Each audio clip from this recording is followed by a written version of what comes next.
This episode of Gators Breakdown is brought to you by MyBookie. Sign up at mybookie.ag. Use our promo code Gators on your first deposit of $50 or more to redeem a cash bonus of up to $200.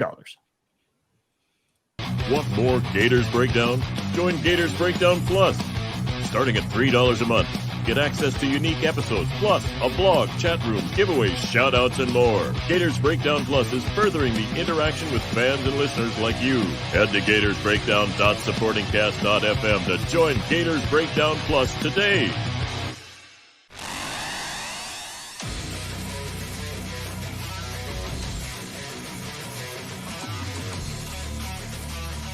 Gators Breakdown.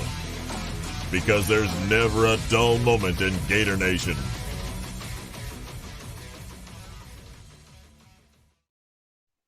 The Gators Breakdown podcast is ready to go. I'm your host, David Waters. You can find me on Twitter at GatorDave_SEC.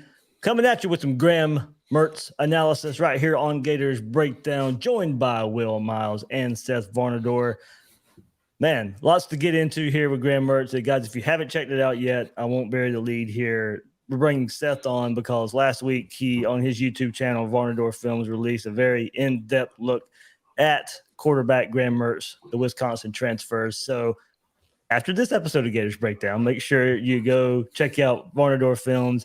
We'll discuss a little bit right here, but I don't want to steal Seth's thunder of the work he put in there. But, we'll discuss a little bit on here. But Seth goes into a lot of plays, a lot of different type of plays, good, bad, in the middle, somewhere there with Graham Mertz. But, hey, Will, we got a pretty good episode right here diving into the Gators' newest transfer quarterback. Yeah, man. I mean, look, it's an interesting look into Mertz. It's an interesting signing by Napier. I'm saying interesting because I don't know whether it's good or bad. I think there's some different opinions when it comes to Graham Mertz. He's a polarizing figure, which, to be honest, we're kind of used to polarizing at this point in the Napier era. So, hey, that's what it's going to be about tonight. There are some things he does well, some things he doesn't do well. Seth does a great job of highlighting that over in the YouTube video he put out there, and I'm sure we'll talk a little bit about that tonight. Seth, never a dull moment in the Gator quarterback room. No, I mean, there were some dull moments watching some Wisconsin film. But other than that, it's seemingly the wheel keeps on spinning no matter what. When you think you got things locked down, it doesn't quite. What was when you think you got the answer? I changed the question, right? As of the Roddy Piper. There we go. Kind of like that, but yeah. Seth, you've been on the show before, but if this is somebody's first time checking you out right here on Gators Breakdown, just give us a little highlight of your background, a coaching background. So that's where the analysis and the background work on a quarterback or even team. That's where it comes from a coaching perspective. Yeah, I coached high school and college football. I was a coach for about a decade. Got out of it when I was coaching at the college level just because it's tough to. It's not. We're not all making Nick Saban, Jimbo Fisher money at the Division II level. So if you want to have some kids, it's a little bit tougher. But yeah, coached for about a decade. Coached on the offensive side of the ball, quarterbacks, receivers. Coached tight ends at the college level, tight ends at H-back. So had to deal with the offensive line, run scheme, to deal with the pass game concepts. When I got out of coaching, I wanted to stay kind of attached to football because I thought I would go nuts. So I started doing stuff on YouTube. Breaking down film, watching things, and caught on with some Gator sites, and have kind of just been started the last couple of years doing Florida stuff. So I graduated from USF and Florida, so I'm working kind of on both those teams now. So that's good and bad. It's fun when they play well. It's not so much fun when they don't. And USF's not been very good, and Florida's had a couple of rough seasons in a row. So it's been challenging, but it's a lot of fun just to stay watching football and being able to talk football with guys like you. Yeah, and if I remember right, a connection to Kerwin Bell too, right? Yeah, I played for Kerwin in high school at Ocala Trinity Catholic, played with John Brantley. It was in that era when Kerwin was at Trinity. Still talk with him a little bit. His son, Cade, and him are both at Western Carolina. They're doing a really good job there. They're really good coaches. But, yeah, talk with and then I was at Tusculum. Was my college job. I worked for Jerry Odom, who played at Florida, coached at Florida. Huge Florida fan. Would watch a couple games with him once our season was over, and he was a bigger fan than anybody I've ever met. So that was pretty interesting. But Yeah, so we got some Florida connection. Ricky Natia was also our receivers coach at Trinity Catholic. So and David Williams was the O-line coach. We had a bunch of Gator connections there. Awesome, good stuff to hear. So yeah, this episode quarterback driven. We'll get into Graham Mertz, and toward the end we'll get to the end of the Jaden Rashada saga right there at Florida.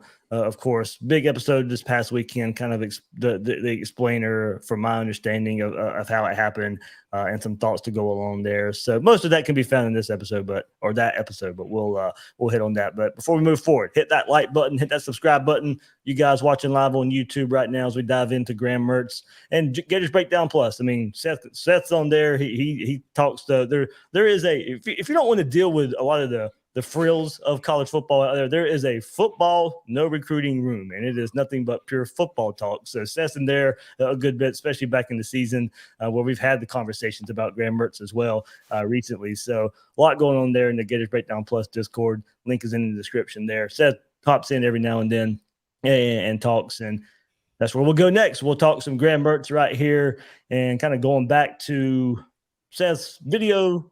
I know Will, he and I have talked in the last couple of weeks, and he's been watching some Wisconsin film, as painful as it may be at times, to look at that one. And hey, we got it right here. So, guys, I think when Anthony Richardson left, we knew more than likely Florida was going to have to go get a transfer portal quarterback. And who was that going to be? You know, the Hartmans and the McCalls of the world, and now recently Walker Howard, of course, and he commits to Ole Miss today. But, you know, what transfer quarterback was Florida going to get when Anthony Richardson decided to transfer?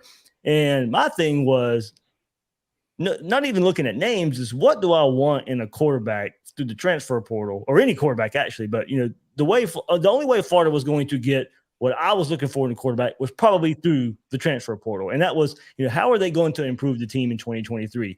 Can the quarterback take care of the ball? Can he make up for a retooled offensive line? The running game may take a step back because of that.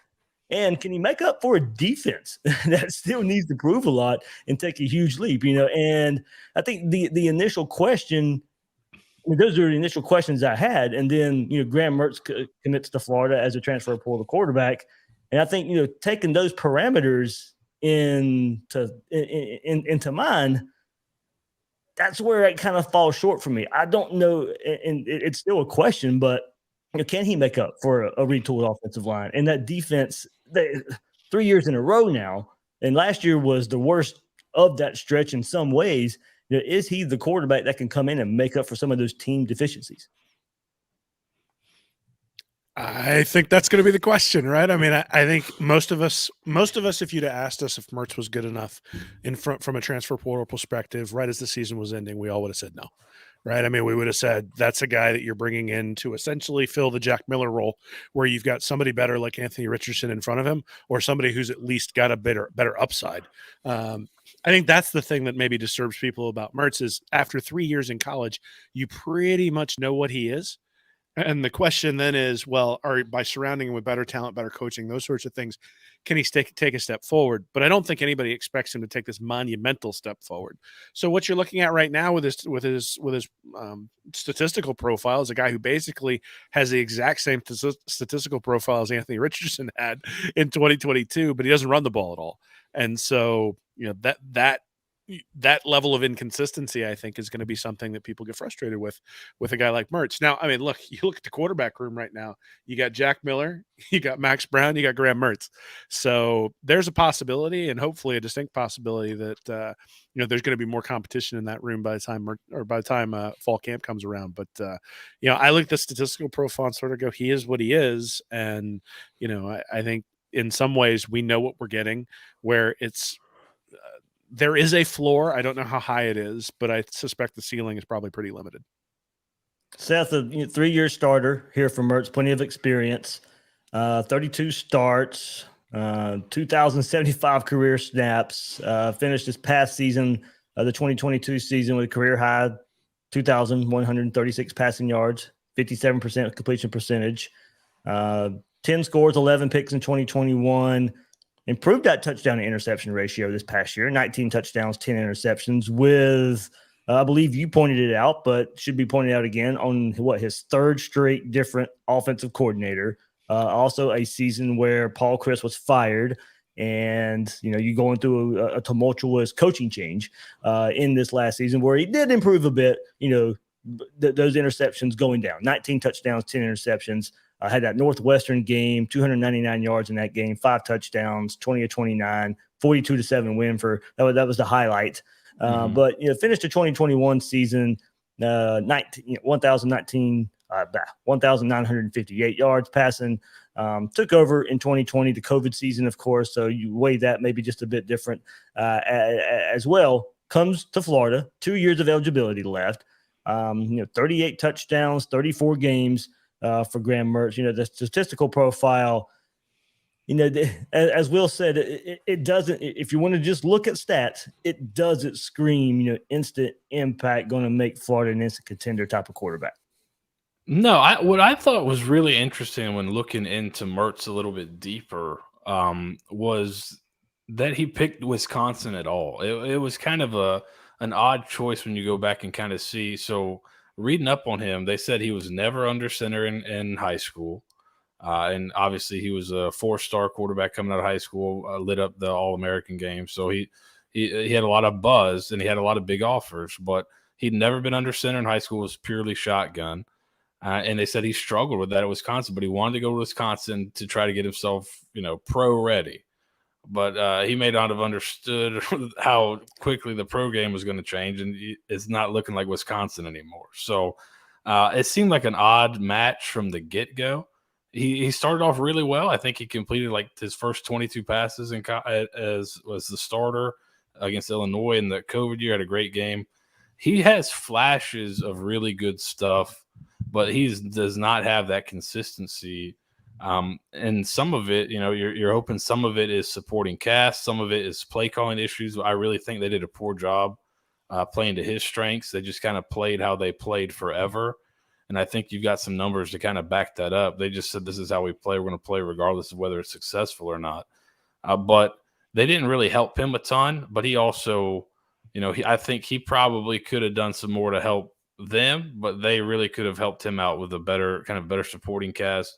This was not a typical Wisconsin offensive line group that you think of. We're going to be able to roll people off the line of scrimmage and run the ball and pass protect. They were not very good up front. Florida's better than them up front, I would think. I would imagine Florida's receivers will be better. So he'll have a better supporting cast. I think what Florida does fits him better than what Wisconsin does. But he's shown so much inconsistency. Like Will said, you don't know how much of a jump he can make even with a better situation. I think the high end is you got a guy with some skill. He's got, the phrase everyone loves, he's got arm talent. He can spin it. He tries to make throws with anticipation. He tries to do some kind of next level things, but then there are times where he's just wildly inaccurate. And is that because his footwork's suffering because the offensive line's so bad he's trying to move around? And, there's a bunch of factors that go into this. It's hard to really tell until you get to see him in person. So it'll be interesting. But he's definitely – I think he's got some skills that you can win with, but then his consistency is just not there for you to feel really great about that week to week. Early returns have been okay. Asking around Gainesville a bit. The visit that he had to Florida, that kind of surprised everybody when there was a big visit weekend for Florida. But then all of a sudden, Graham Mertz pops up, I think, on Instagram. Hey, I'm in the swamp, and it's like, okay, well, there's a big surprise there. And he ends up committing to Florida. But I was told almost right away that the staff was kind of sold on Mertz from the get go when he visits. Just his mindset and his football acumen. There, and now you hope that kind of does turn the page where that acumen does lead to less interceptions and bigger plays and more consistency, like you said. But and then now also just throwing in his own time with the wide receivers on their own time as well. In the last few weeks, I've heard kind of building a rapport there with those Gators wide receivers. So. I guess we'll probably go recently. I did find NFL a draft scouting report. For Graham Mertz and pros and cons, and by Damian Parson. And the pro was Graham Mertz, NFL build, measurements to fit the pocket passer prototype, can operate an offense with a solid level of effectiveness. He presents as a game manager that finds success in the short, quick passing game Mertz throws with solid zip velocity along with good touch when needed. He is a smart and anticipatory deep ball passer. There are some flashes of high-end accuracy and big throws on tape, but only flashes. And so it's kind of going to what you guys were speaking about, and definitely, Seth, and in your video, you show it good. But here we go. The cons. Graham Mertz has not displayed the ability to put the passing game for the Badgers on his shoulders. From a physical traits and tools standpoint, he is limited. And as I alluded to earlier, Mertz is a pocket passer that lacks above average mobility as a rushing threat. The inability to create or extend plays with his leg limits his overall effectiveness from an NFL prospect. His game fits a run-first, heavy offense that incorporates quick passes and downfield shots off play action. Yeah, that sounds like the Florida offense. At this moment, his trajectory is pointed towards an NFL backup rather than a starter.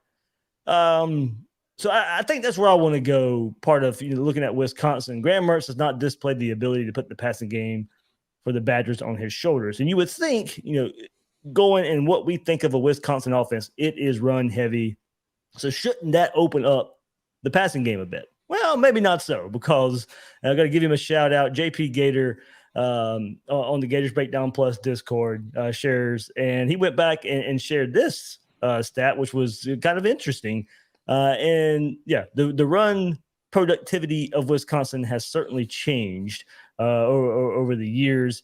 And the running game took a big step back after running back Jonathan Taylor left the program for Wisconsin. As you see there in 2008, yards per carry ranked 4th in the country, 12th in the country in 18-19, and then a huge step back. Not the Wisconsin we are used to seeing in 2021 and 22. So before Mertz, they ranked 8th in the country in yards per carry while Mertz is on the field, dropped to 54th. And so maybe they didn't have that type of offense where you could build off of a successful run game, and it makes the passing game a bit easier when looking at these stats. Yeah, and the odd thing with this year, and I talked about a little bit in the video. So when I think Paul Chris got fired before the Northwestern game, if I'm correct, up until the Northwestern game, they'd only attempted 9 play action passes. And I think that was through 5 games or so. Only 9 all season. And Mertz was 6 for 9 on play action passes. Against Northwestern, they threw 10 of them. He was 7 for 10. So he seemed like a guy that is pretty good at play action, but I don't understand how you run the ball this much and aren't just really invested in play action and RPO stuff, which is kind of what leads me to think that the offense wasn't really helping him much either. And you see they're just kind of banging their heads against the wall here a little bit, just kind of running the same old stuff without really helping him too much, I don't think, in terms of scheme. Will, anything to add there? Wisconsin's rushing offense. I mean, do you think have more success? Yeah, I mean, look, I think the question I have is, a lot of times your running game is based on checks the quarterback's making at the line of scrimmage, and getting the offensive line in a position where they can succeed. And I don't know enough about what they're trying to run to know that. And certainly they lost some good players up front as well, and at the running back position too. And, of course, Paul Chris just kind of known as that I'm going to run the ball no matter what. Yeah. So, I mean, obviously you look at the scheme, and it's tough to watch Wisconsin, and it's hard to know exactly what they're running. At the same time, that's one thing that I would look at and say, is there a limitation in terms of the ability to adjust when you're up there calling checks, making sure you're running the right play in the right spot, given the front and those different kinds of things. And, the other thing is this is the thing. And how much I like high school stats, Dave, when it comes to quarterbacks. And if you look at guys who completed 60 to 63%, who came in top 100 ranked from 2015 to 2019, Mertz is in that list. And the list is Brandon Peters with Michigan, Jacob Sermon for Washington, Shea Patterson for Ole Miss, Jaquindon Jackson for Tennessee, who actually switched to a wide receiver, Dwayne Haskins for Ohio State, Jaron Williams for Miami, Emory Jones, Florida, Brady White, Arizona State, Matt Corral, Ole Miss, Graham Mertz, Wisconsin, Tua at Alabama, and Tanner McKee at Stanford. Those are the guys on that list. Nobody on that list was average and then became good. Every one of them was good right away. And so that's the thing that sort of concerns me when it comes to Mertz, is that these guys in this category for this particular sort of level of recruiting and based on their high school stats, I would have said Mertz has a chance to be really good. But there's some hits and misses in there that are pretty significant. And for 3 years now, Mertz has been a miss. And so, that's my real concern when it comes to that. Is I look at that list, and there's a lot of variation in top 100 guys at quarterback. It's a hard position to evaluate, and you start looking at sort of when you start categorizing where Mertz sits. Mertz has been in the bottom half of those sorts of guys who are coming in, maybe even the bottom third of those guys who've come in. And so, maybe they didn't run play action because especially for a guy who hasn't played under center, is he able to pick up the routes when he turns his back to the defense, come back around, find his read, go through his progressions? If he's not capable of doing that, at least on a regular basis, then you can't run play action. Is he taking sacks when you run play action? I don't know whether that would show up in some of the stats or in any of the film you looked at, Seth, but is he taking sacks in play action? So he's 7 of 9, but he's also got 6 rushes for negative 40 yards. I think at that point they'd called 12 or 11, and he threw a couple away and got sacked on one. Okay, so it's something to that effect. It wasn't crazy, but you're right. Like the fact they didn't call him, maybe that's the other part that we really don't know in terms of calling plays. And I think you saw it at Florida last year. Why aren't they calling this? Why aren't they calling that? Yeah. How much did they trust the quarterback? Maybe that guy can't do it. Yeah. So that's what you don't know. And like I said, to get the guy on campus and you kind of see. Yeah, so that I'm going to a couple more stats by JP Gator on the Gators Breakdown Plus Discord. I mean, he really nailed this of maybe trying to find a silver lining of why Wisconsin maybe hurt Graham Mertz here. And as Seth said earlier, maybe the talent at Florida helps him. Maybe the better offensive line, better receivers at Florida. Because look, he did not have receiver help at Wisconsin at all. And I know Seth shows that too. Not a lot of separation there. And so, but tendency stats, and this kind of goes to maybe some of the things we were thinking about. But Wisconsin ran the ball 75% of the time on first down. I mean, it was a very, very predictable offense. Hey, look, that's Wisconsin football. We know that. But does it do, if the run game's not there, does it do your quarterback any favors? Or when you're running the ball 75% of the time on first down and then pass the ball 66% of the time on third down? So teams knew on third down that pass was coming. And not a lot of third down and shorts out of that. It was not third and advantageous for Graham Mertz a lot of times. A very predictable offense. And look, no other team comes close on those 2 downs with such disparity as Wisconsin does. I mean, it is astronomical, the difference of first down and third down play calls compared to some of the other teams out there for Graham Mertz and Wisconsin in this offense. Yeah, I think the thing you always hear from fans and people when you're talking about terrible offense and terrible scheme is you hear, it's just they keep going run, pass, run, pass. Well, Wisconsin literally 75% run on first down, 60% run on second down, and now 66% pass on third down. It's those kind of things lead me to believe that he can probably show some improvement. Now, how much? Right. I don't know, but those kind of things, and I think you've got more numbers that the percentage of his actual total passes that he had to take in certain situations were insane, and it really big outliers, I think, in terms of the other quarterbacks around the country. So they put him in some tough spots. It is interesting though when I look at it, and is it a matter of trust? Yeah. Right. Like you almost feel like when you have a quarterback who can spin it, when you got a guy who you really trust. Like those are usually the times where the offensive coordinator is talking about like making sure he sticks to the running game. Like, he wants to get it in the quarterback's hands. And so making sure you stick to that running game and that you're not just dropping back and going 3 and out with 3 incompletions and those sorts of things. It's like the challenge for the offensive coordinator. In this case, I'm looking at it going, if I have a guy who I truly believe in, there's no way I'm throwing it 75% or running it 75% of the time on first down, regardless of what my philosophy is and those sorts of things. I'm going to find a way to get the ball into my best player's hands. Now, look, I mean, there's a reason why the staff isn't there at Wisconsin anymore.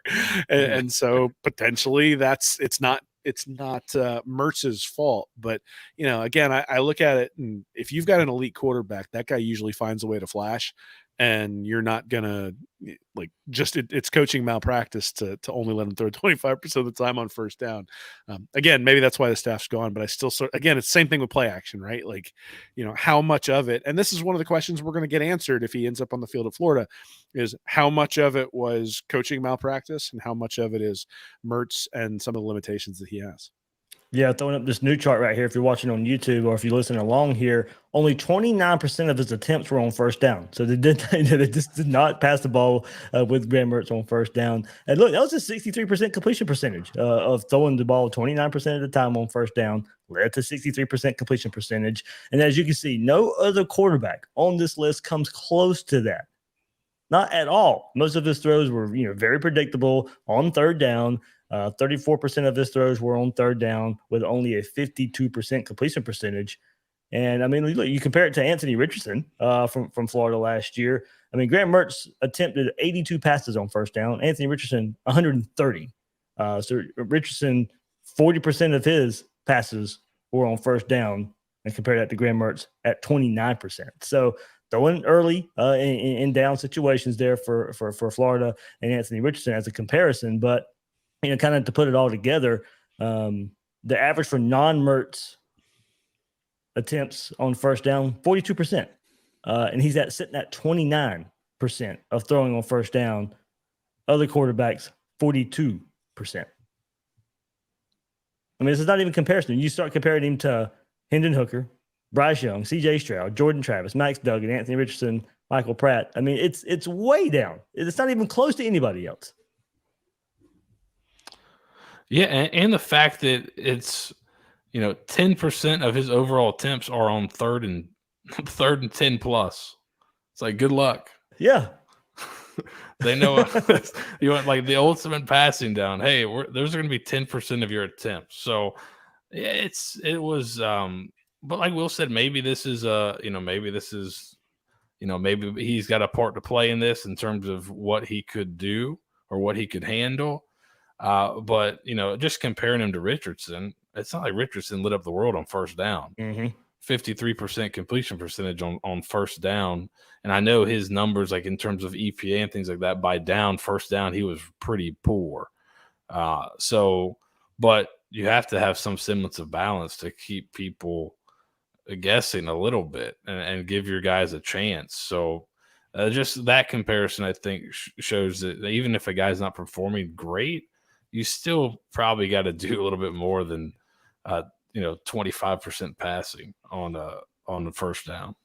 It'd be different if it was 2nd and 4, right? But based on the rushing numbers you showed, most of the time it was 2nd and 7.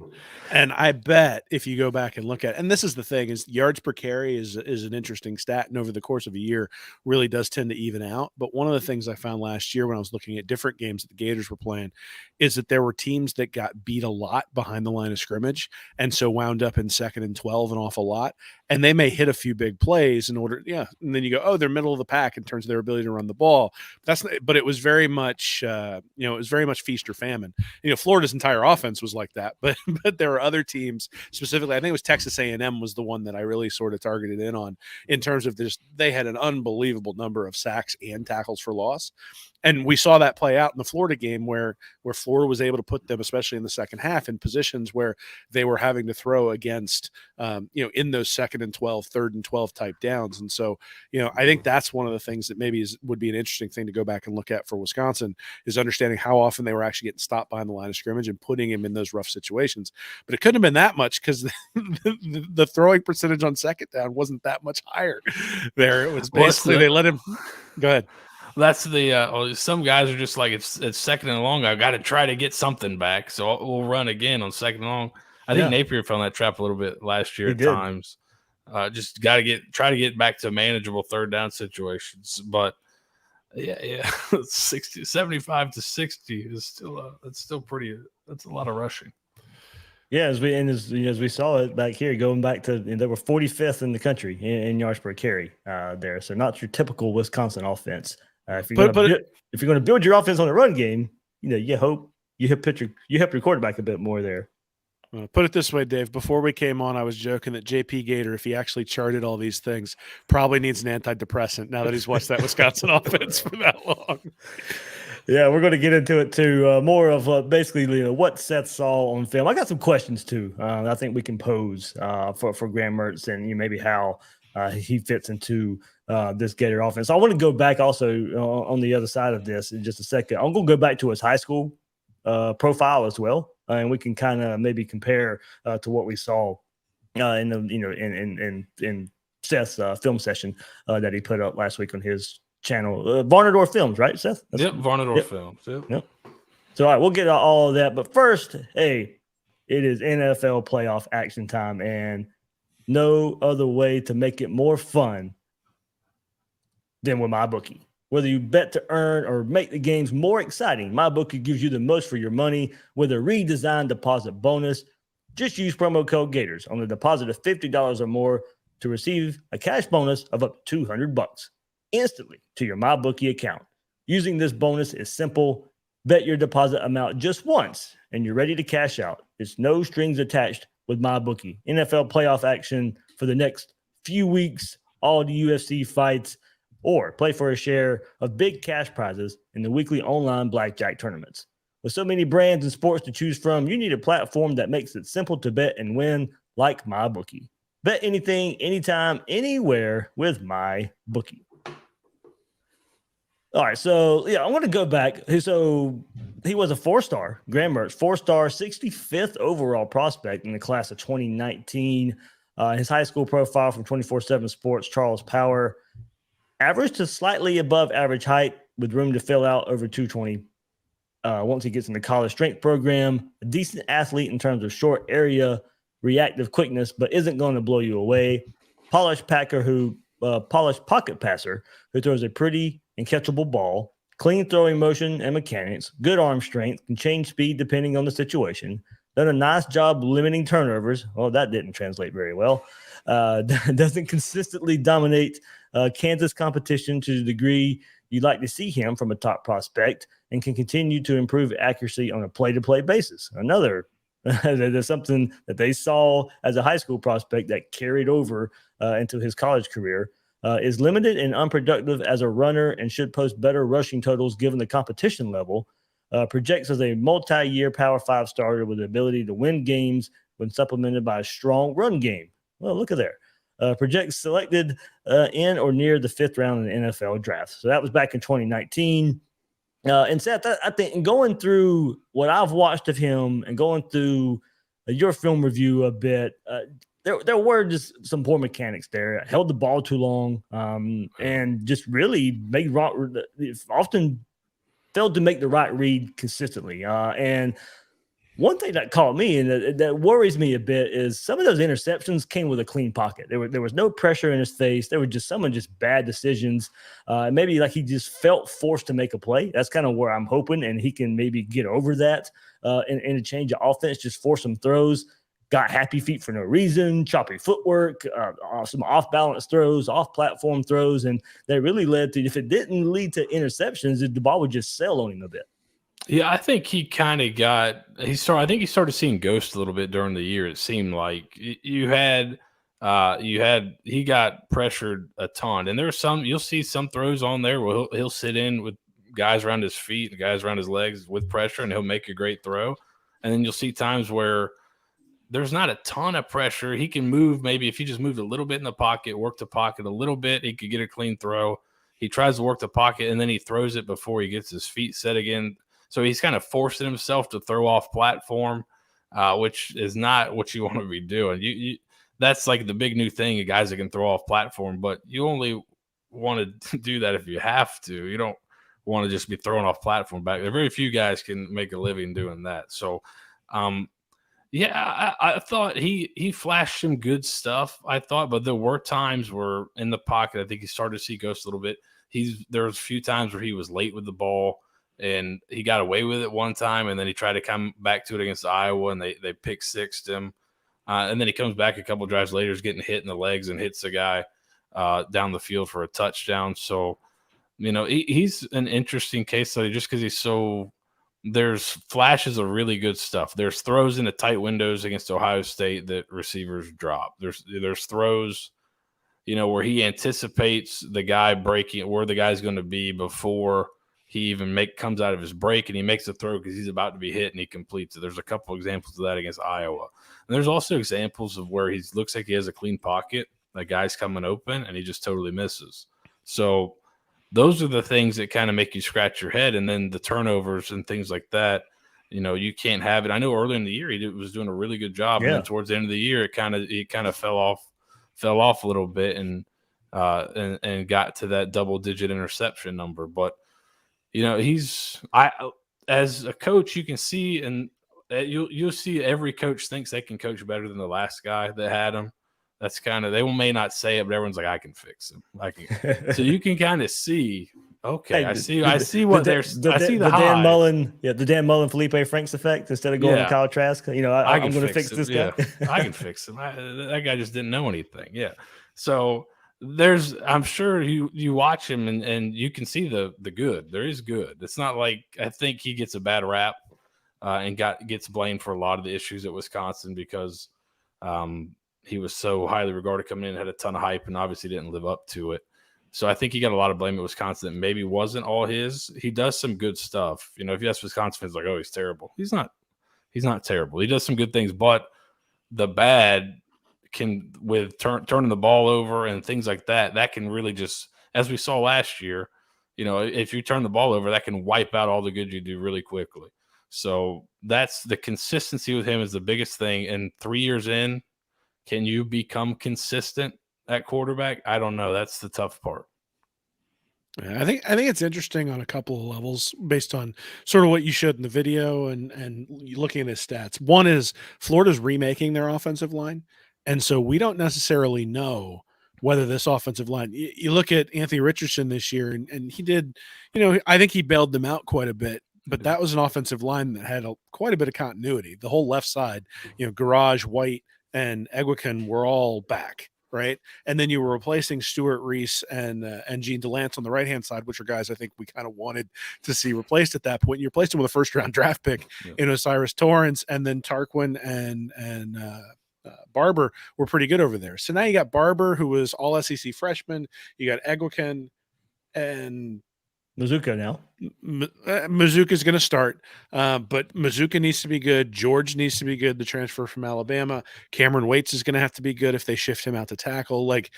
There's a lot of questions on the offensive line, and there's not a quarterback. If Mertz is a quarterback, he's not capable of bailing out an offensive line the way that the way that Anthony Richardson was, or even Emory Jones 2 years ago was. So that's the first thing. With all the off-platform throws, seeing ghosts, he's still going to see ghosts with the offensive line. There are going to be times where these young guys, guys like Jalen Farmer and Christian Williams and Roderick Kearney and Bryce Lovett are going to be fighting for that other spot at guard. I don't think a true freshman is going to come into the SEC against LSU and Georgia and the Kentucky even and be able to hold up all game long. At some point, the quarterback's going to get hit. There's going to get a guy free, and the question is, are you going to stand in there, take the hit, and make the throw, or are you going to be throwing off platform and be inaccurate? That's the first thing. The second thing is, I think it's really interesting. I think this is sort of the Will Levis syndrome in some respects, which is that when you see a guy throw into tight windows, you immediately go, oh, that's a fantastic throw. And in the NFL, you actually do have to throw into tight windows. I think when you come back to college, especially because of the amount of time these guys have to actually spend on things, the defenses are a lot simpler. And when you look at the quarterbacks who truly excel, how often do they hit guys who are just running wide open? Like if you watch CJ Stroud against Georgia, it felt like he was hitting guys who were just wide open the whole game. And that's a quarterback who's going to the right spot with the ball. He's finding the one-on-one battle, and the one-on-one battle is being won by a guy who's physically superior.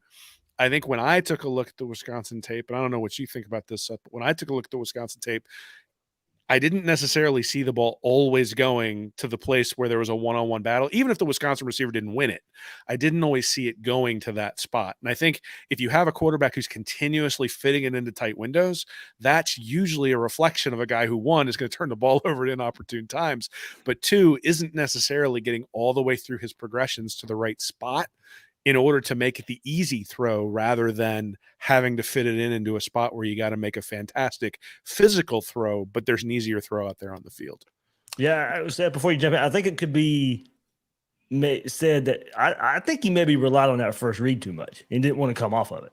That's what the Wisconsin people, that's one of their big complaints. If you read them, that he's a stare down the first read.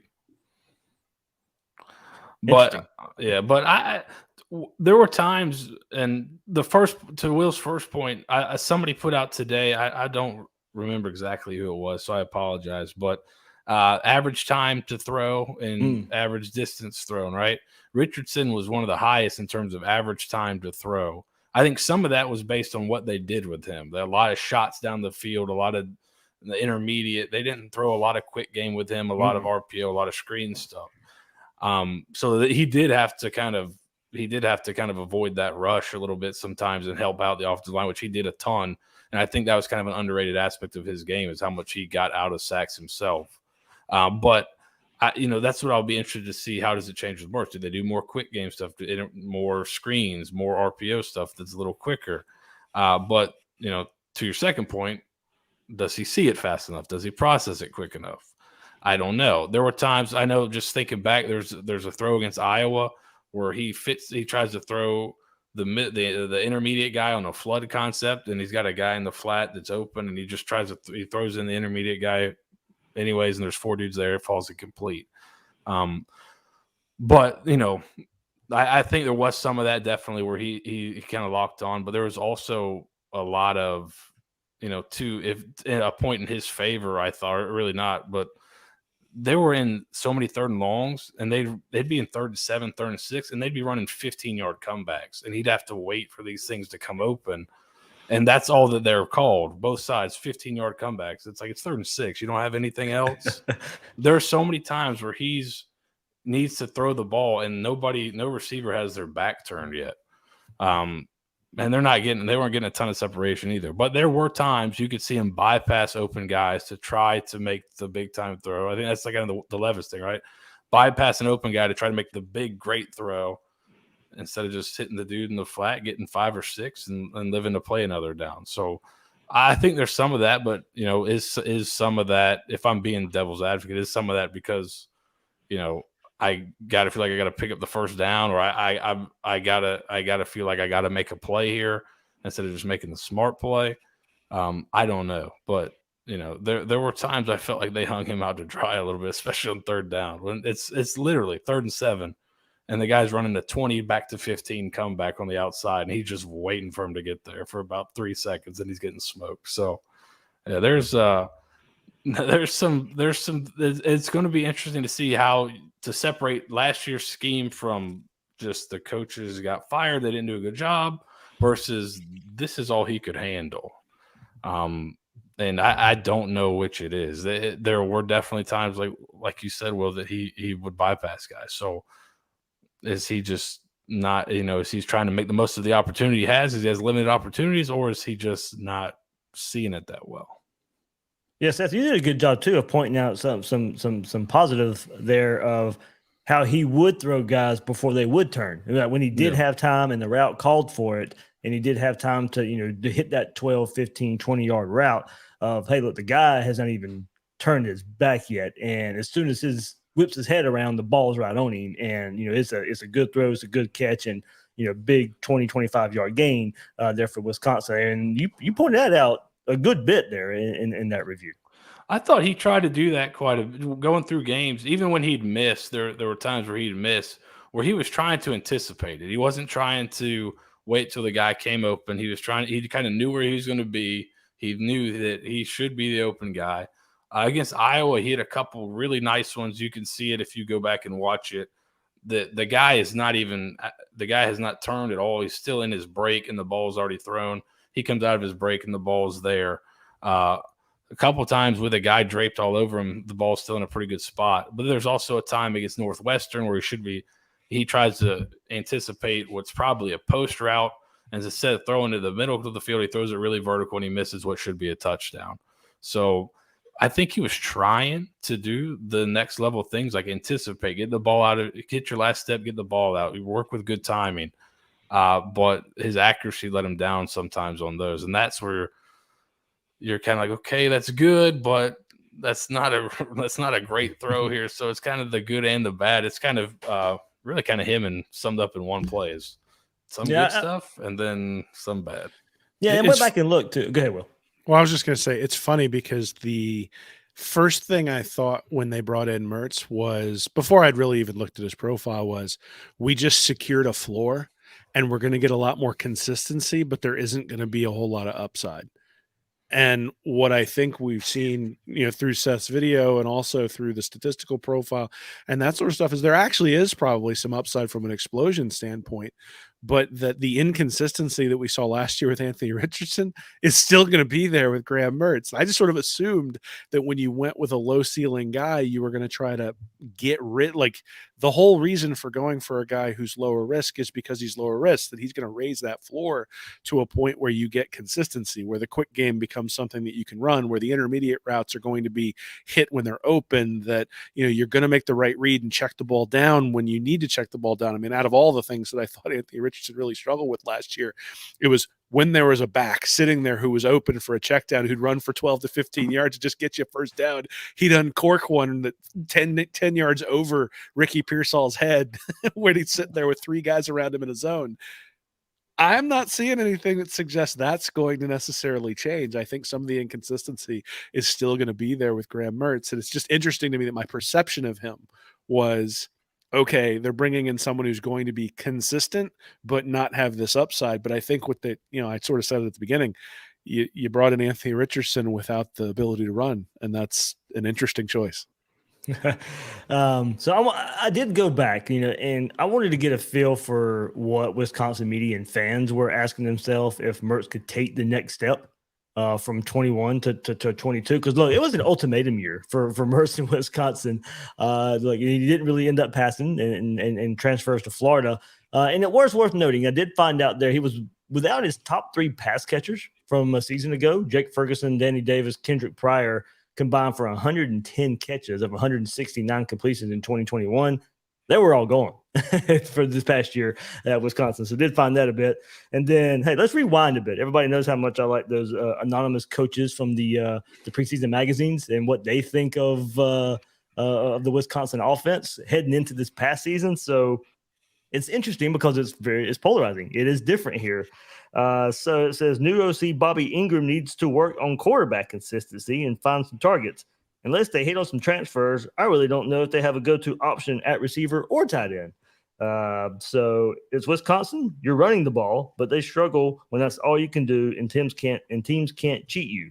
They have this one very specific offensive identity, but you can't get stale.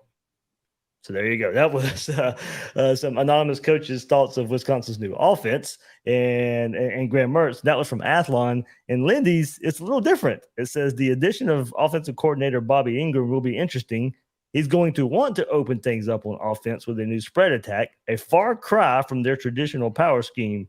Graham Mertz will be unleashed, is what one scout said, or one opposing coach said. And I just wonder if he can reel in some of the poor decision making.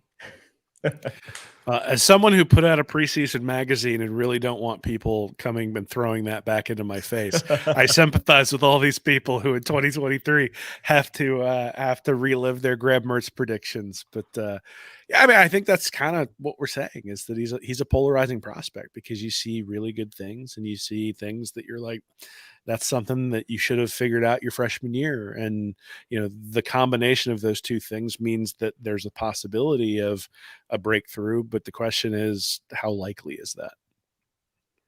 Go ahead, Seth. That's like, no, he's a guy I think that can win you games, but you got to keep him from losing you. He's one of those kind of guys that he might lose you a couple too if you're not careful, that you should win. So, he's got the talent. I think it's just the consistency, being able to put it together. And I think on the high end, if you're looking at what's his ceiling, I think he's a guy you can win games with. He's got some talent. Maybe he comes into a better situation, makes a big improvement. He's not going to be. This is going to be Joe Burrow now, but maybe he makes a big improvement, and Florida's pretty good. The low end is he's the exact same guy you've seen for these last 3 years. He is what he is. He's a guy that's going to have some good games against poor competition, and he's going to turtle up against really good teams, and he's going to be playing better defenses in the SEC probably than he was at Wisconsin. So that's the fear, right? That's the low end. Is he's not really. He is what he is, and his competition's better now. So that's kind of when he was initially a take. I thought this is a good call, get somebody in the class, but you're still big game hunting for other guys. And That has not turned out just yet, but there's another transfer portal coming up after spring that maybe some guys will be able to graduate and get into. So, yeah, we'll get into that in just a second. But to kind of end this, how does Napier adjust with a quarterback like this? Because think about it. We've seen him lately with Levi Lewis and Anthony Richardson. Very athletic, mobile quarterbacks, which Mertz is not.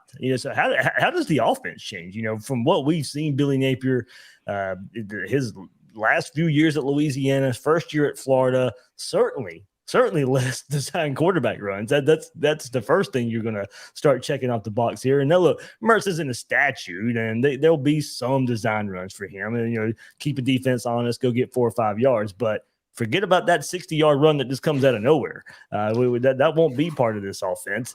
So how does Napier adjust? Is it short passes with more accuracy? The slants that we saw that were missing consistently last year in this Gator offense, hopefully those are more in play.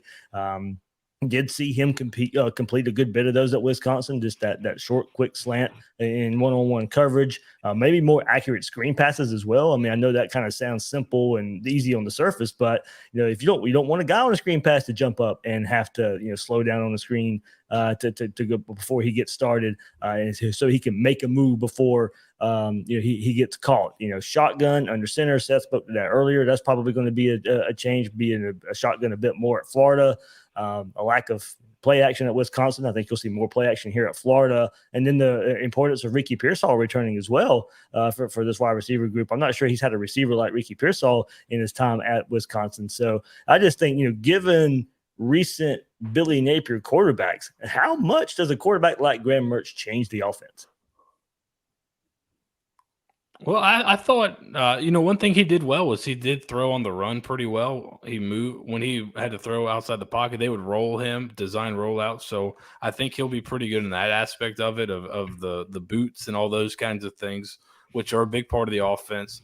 But I'm hoping, I've been hoping really kind of since, going back and looking at the passing game earlier or at the end of last year. I kind of went back after the season, looked back at the passing game in total.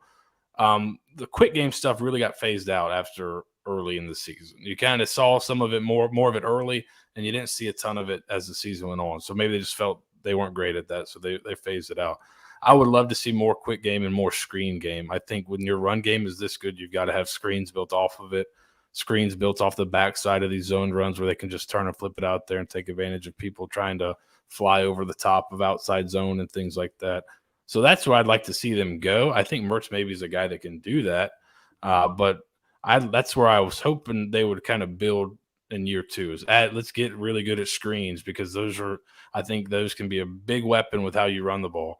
RPO, quick game, that kind of stuff, I think would help the offense get a lot more consistent. While they were really explosive last year and all the metrics ended up being pretty good, success rate was pretty poor. So down to down, they were not great. They were just able to be explosive to kind of skew some of the numbers. But I think adding those kind of things will help you be a little bit better down to down.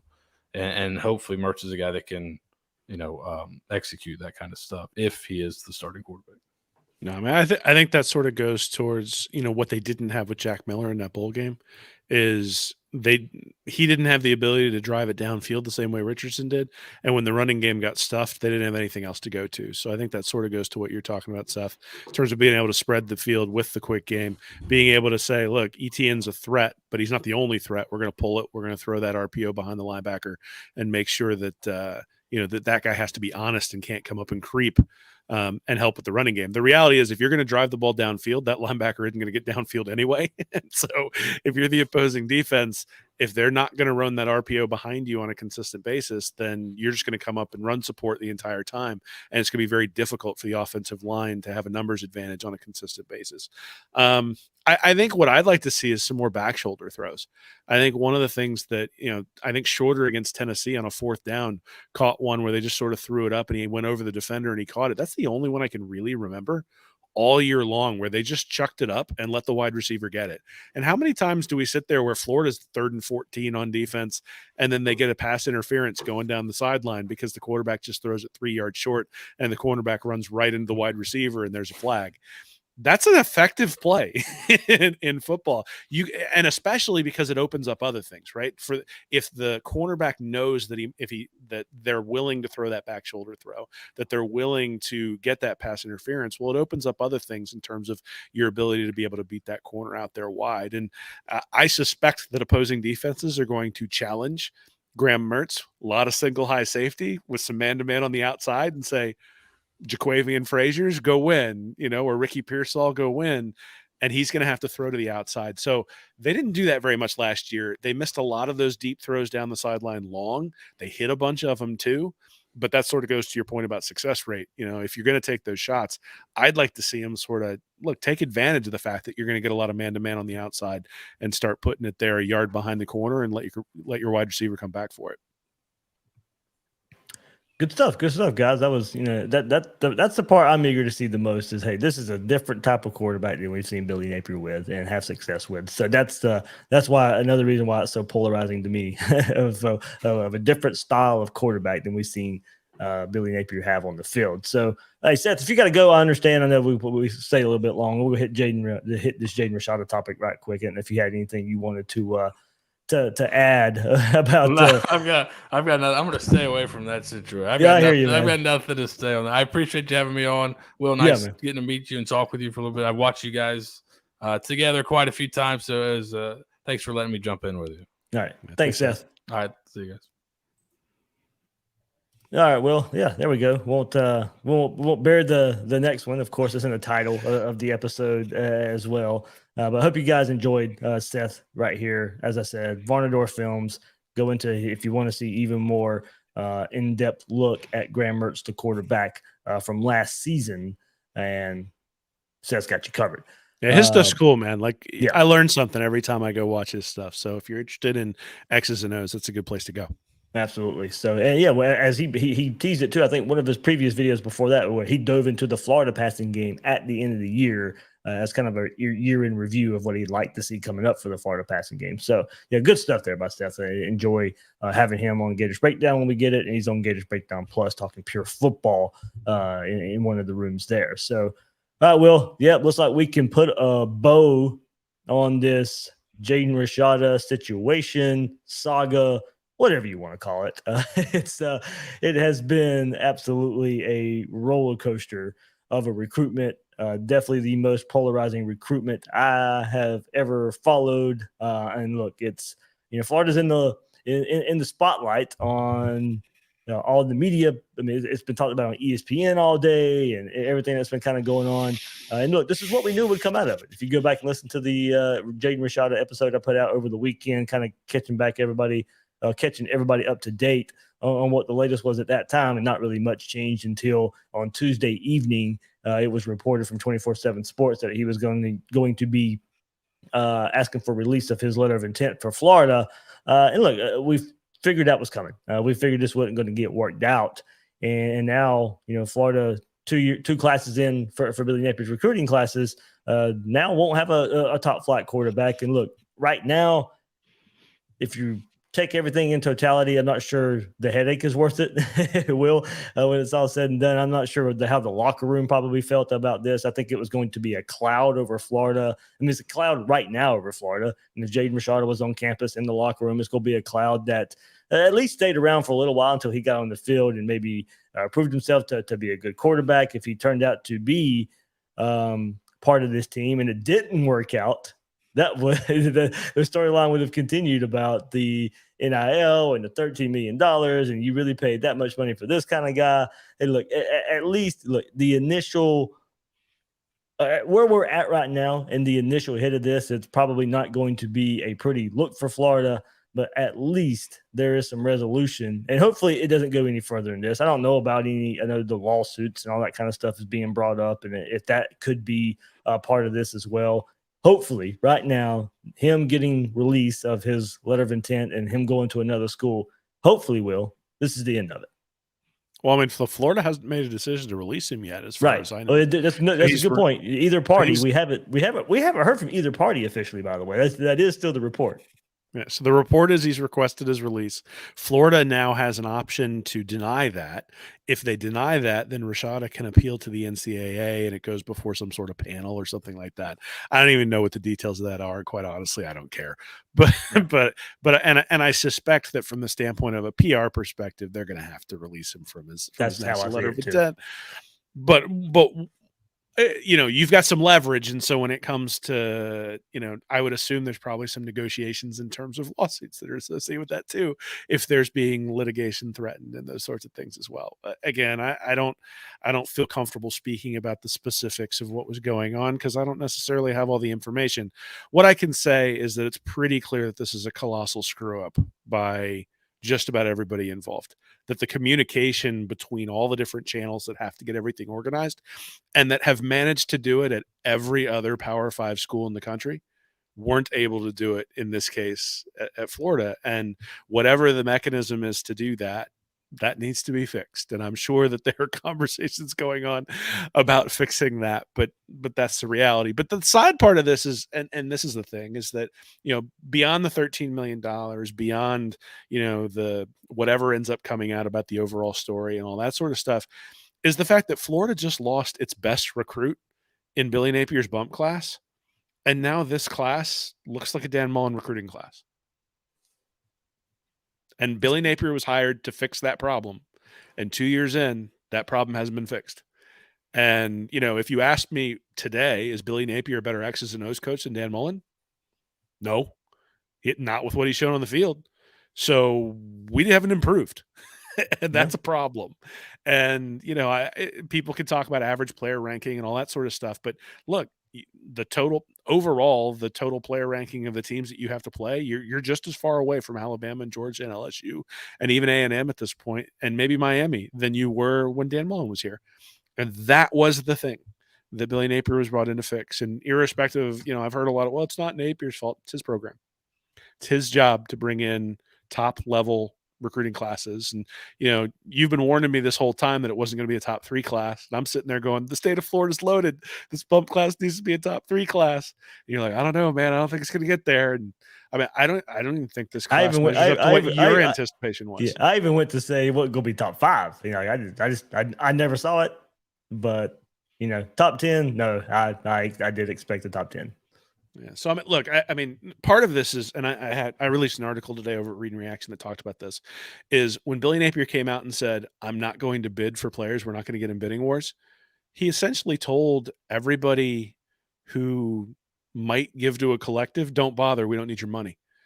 And when Nick Saban needed money, what did he do? He went out and he accused Texas A&M of buying players. And the message to the Alabama boosters and supporters was clear. We need funds to compete.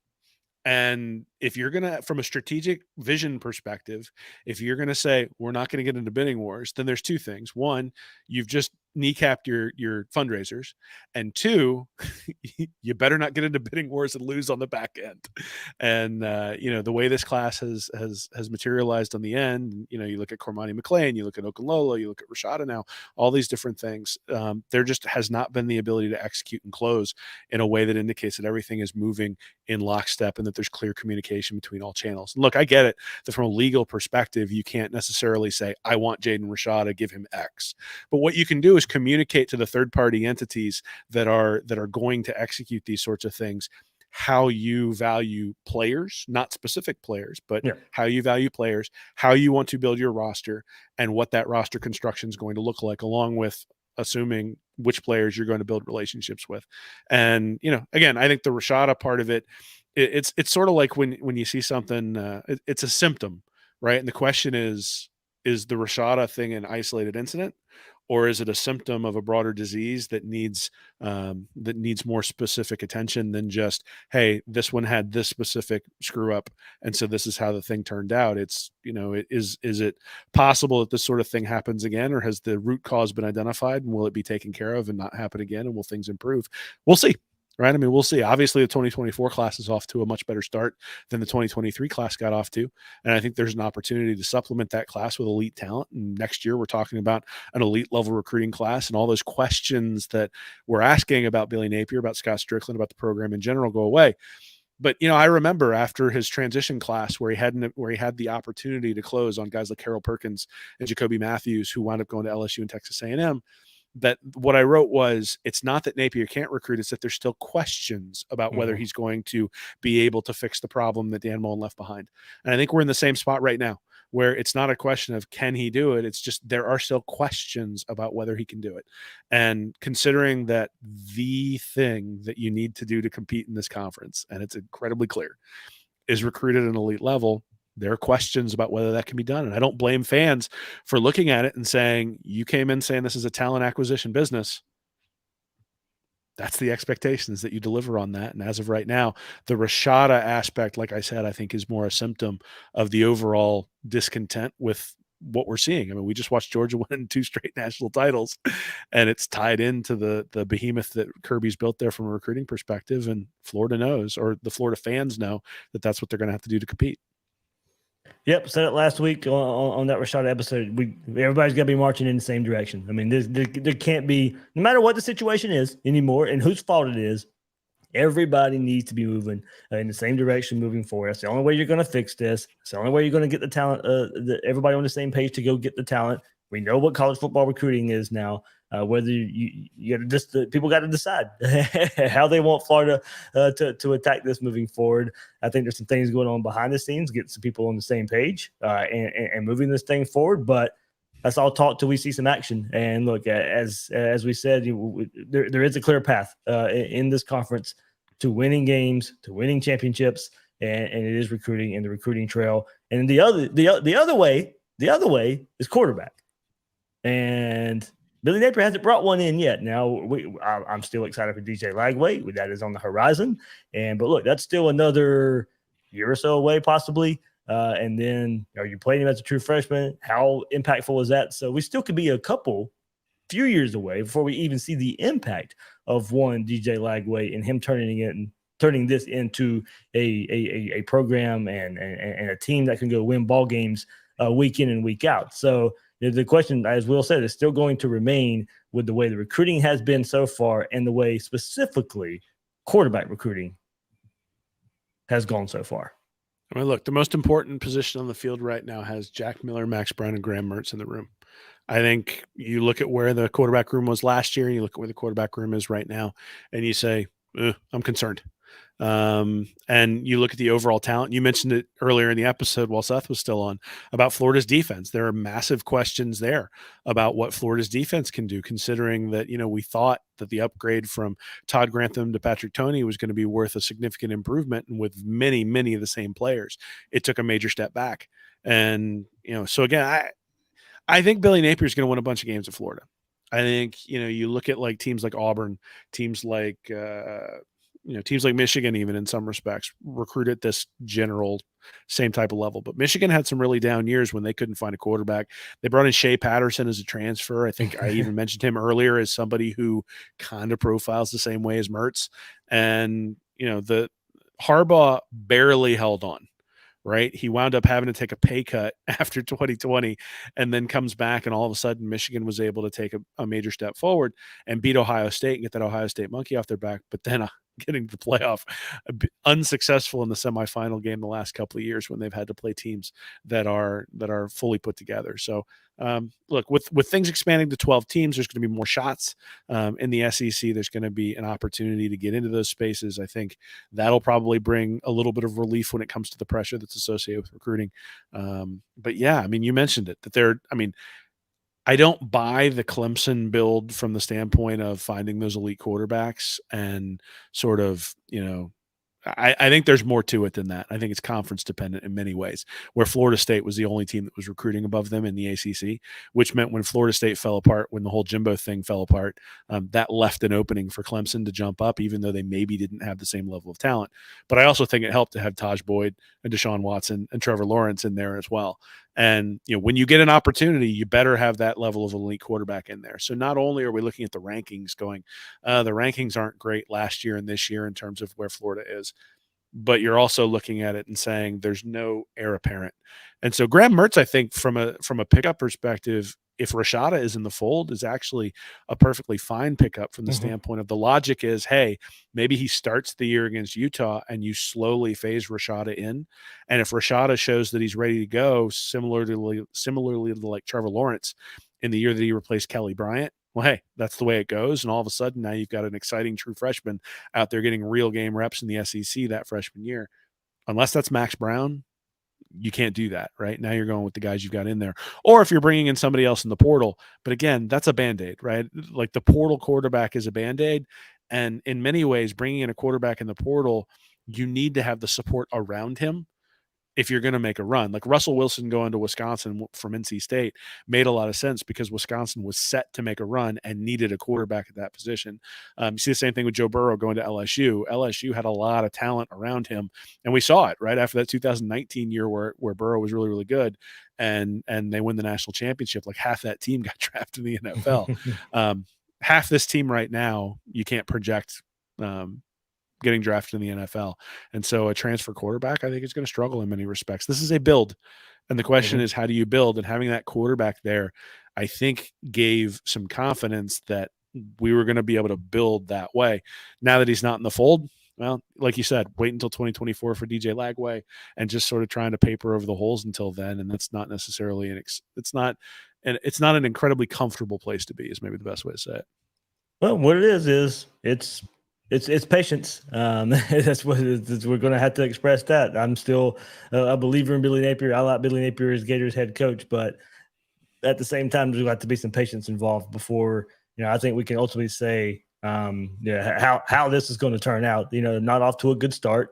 And the first couple of recruiting classes, I think can make the team better, but it's definitely not going to put the team where we want it to be ultimately. So we're going to have to show some patience involved. I like a lot of the class. I like a lot of the top of the class there for the Gators. I think they got some really good players in this class. But when you start comparing it to Alabama, Georgia, and all that, we know that's a step behind. At least, Will, on the surface, hey, can Billy Napier coach this recruiting class up to its potential? And if that's the case, Florida's going to win a lot of ball games, like you said, coming up. But I think, for us to get to that next step, then we know what the next step is off the field. Yeah, absolutely. I mean, look, Dan Mullen won a lot of ball games. Dan Mullen didn't beat Georgia. And so, at the end of the day, that's why a decision was made to change. There were other things too, obviously, but, the thing that would convince anyone that it's time to sort of pull the plug is that you looked at the recruiting classes and they just sort of leveled out. They were the same every year. This is an improvement on last year's recruiting class, but last year's transition class was pretty underwhelming. If they make the same jump from this class to the next class in terms of average player ranking and points, hey, now you're moving in the right direction. Is there an opportunity to build that way? Sure. What I would say is that has not been the traditional build in the SEC. Bill Sykes wrote a really good article for Read and Reaction 4 or 5 years ago where he looked at the average bump class, so the second class for SEC championship coaches, and the average recruiting ranking was like 4th, and they averaged like 2.75 stars. And you looked at the guys who contributed to those SEC championship games, and almost always those 2.75 stars were guys who were like high level contributors to those teams that wound up winning SEC championships. So it's just like I said a few years ago, it's like Dan Mullen's running an experiment. And the experiment is that he's going to be able to take these classes that are lower ranked than the contemporaries that he's fighting against, and he's going to be able to outcoach them. That's the experiment. And that experiment didn't necessarily turn out great, but Florida still won a bunch of games. And I think in many ways, the expectation should be that Florida's going to win a bunch of games. The idea that they're going to be like favored to win the SEC East anytime in the not too distant future. I think, look, I mean, if you were – Auburn's gone through 14 head coaches since Nick Saban took over.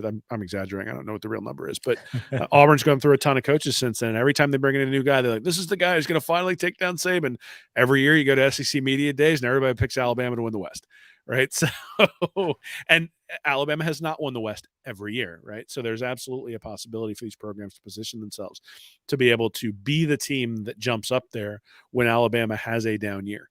But that's all you're really preparing yourself for at this point, and that's not what Florida has historically been.